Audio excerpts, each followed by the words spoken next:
Girl කෙනෙක්ගේ පපුවක් පිරිමි පපුවක තෙරපිලා දැනෙන ෆීලින් එක තාම පිරිමියෙක් විඳලා නැත්තම් ඒ කොල්ලගෙන් වැඩක් නෑ අයියේ. අනේ මොනවද නංගි මේ කියන්නේ උදේ පාන්දරම කවුරු හරි අහගෙන හිටියොත් එහෙම. මම කියනකොට අවුල්. හැබැයි අමරදේව සර් කියනකොට අවුල් නෑ. මොකද්ද අමරදේව සර් කියන්නේ? රනින් කලවන් පුළුල් උරයෙන් හසුන් ලැමදේ මුස කරන්නේ. මොකද සින්දු? අයියෝ මේවා වර්ජින් පිරිමි අහන්න ඕනි දේවල්.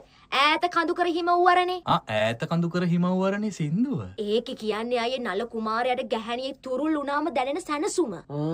දැන් අයියලා හිතන්න අයියලා ගාවට එනවා විනිවිද පේන රෙද්දක් ඇඳගත්තු ගැහණු ළමෙක්. යන්න. ඒ විනිවිද පේන ඇඳුමෙන් ඒ ගර්ල්ගේ ඉස්සරහා පැත්ත ඔක්කොම ලාවට පේනවා. මේ මොනවද මේ කියන්නේ? කොහොම බලන්න ඕන නිසා ඔයාලගේ මනසින් ඒ රෙදි කෑල්ලත් අයින් කරලා දානවා. ඔයා නරක ළමෙක් කියලා කට්ටිය හොඳයි. මම කියාදි තමයි අවුල්. අමරදේව සර් කියාදි මෙහෙම අහන් ඉන්නේ. අමරදේව සර් කොහෙද නංගි ඔය කතා කියන්නේ? උකුල ලැමහස මලවි කරලිය මුවා කළ ඇගේ දුහුල් සලු තිර. මලවි කරලිය? විවර කෙරුවා මනස් සලෙලුන්. මනස නැමැති සල්ලාලයෝ. ඒ කියන්නේත් අර මං කිව්ව ටිකම තමයි අයියේ. ඇයි ඔයා අපේ ෆීලිංග්ස් හදන්න හදන්නේ? මේවා මේ ජෙන්සි එක අහන්න ඕනි සින්දු අයියේ. ජෙන්සි එක විතර නෙමෙයි හැමෝම අහන්න ඕන. මේවා අයියේ විශේෂයෙන්ම වර්ජින් පිරිමි අහන්න ඕනි දේවල්. නැත්තම් ෆීලිංග්ස් මැරිලා යනවා. මගෙත් යාළුවෙක් ඉන්නවා තාම කෙල්ලෙක්ගේ අතින්වත් අල්ලපු නැති. අයියේ මේ මහ පොළොවේ පිරිමි ජීවිත අපරාධ වෙන්න දෙන්න එපා.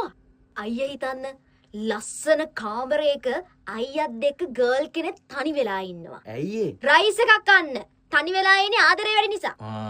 ගර්ල් ඇඳේ මෙහෙම උඩාතට නිදාගෙන ඉන්නවා. එතකොට රයිස් එක මං හිතන්නේ අයියත් වර්ජින්ද කොහෙද? කිසිම ෆීලින් එකක් එන්නේ නෑනේ. මූ ආයෙ වර්ජින් වෙන්න වෙන්නේ ඊළඟ ආත්මේ තමයි. ගර්ල් ඇඳට වෙලා ඔයා එයාගේ ළඟට එනකම් බලාගෙන ඉන්නවා. අපි නරක කරනවා මේව අහලා. ගර්ල්ගෙන් පිට වෙන හුස්මෙන් දැනෙන්නේ බෝයිට ළඟට ආරාධනා කරනවා වගේ. ඔළුවත් එක රිදෙනවා මේව අහගෙන ඉඳලා. බෝයි ළඟට යනවා. බෝයි ඉතින් ළඟට ගිහින් ගෑල් ළමයෙකුට ගැලපෙන විදිහට හැසිරෙන්න නංගි. මම කියනකොට අවුල්. සනත් නන්දසිරි සර් කියනකොට අවුල් නෑ. මොනවද ඒ සර් කියන්නේ? පෙමාතුර හැඟුම් ඇගේ නෙත් කැලුම්. හද సంతානය සදා සරණා ආයාචනා සුසුම්. ඔය කියන්නේ නුරාගික පැතුම් පිපාසිත සිතුම්. මන මන්දිරේ කලාලය මත මී අමා බඳුන්.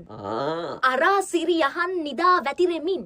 සරා සලල සිතුවිලි ගඟ ගිලී නැහැවෙමින්. මේ කියන්නේ ඇත්තටම සජීවීකරණ එකක්ද නැත්නම් කොල්ලෙක් හිතන එකක්ද? ඒ වෙදින් අයියේ එක එක්කෙනා හිතන විදිය අනුව තමයි. අවුරුදු 35ට කලින් ගෑනු ළමයිගේ අතකින්වත් අල්ලලා නැත්නම් සදා තනිකඩයි අයියේ. ඒකයි මම මේවා කියන්නේ. අර දෙමේ උදේ පාන්දර ඇවිල්ලා අපිට ඕවා කියන්නේ. අයියා අපේ සෙනුරයා වර්ජින් කොල්ලෙක්. සිරාවට කෙල්ලෙක්ගෙන් පහසක් විදලා නෑ තාම. අනේ වර්ජින් කොල්ලෙක් නංගි හැංගීම් පිට කරගන්න අපි උදව් කරන්න ඕනේ. ඒක පිනක්. එයාට කැමති ඔයා යාළු වෙලා ඉන්න තරුෂි. මගේ තරුෂි? එහෙම කොහොමද මාත් එක්ක සම්බන්ධයක් තියෙද්දි ඌට කැමති වෙන්නේ? දැන් කතා කරද්දි තේරෙනවනේ අයියෝ ඔයාට කිසිම හැඟීමක් නැති මිනිස්සෙක් කියලා. මචං එහෙම හැංගීමක් පිට කරේ නැත්තම් කෙල්ලෝ අපිව දාලා යනවා. දැන් ඉතින් අයියේ හිත හදාගන්න.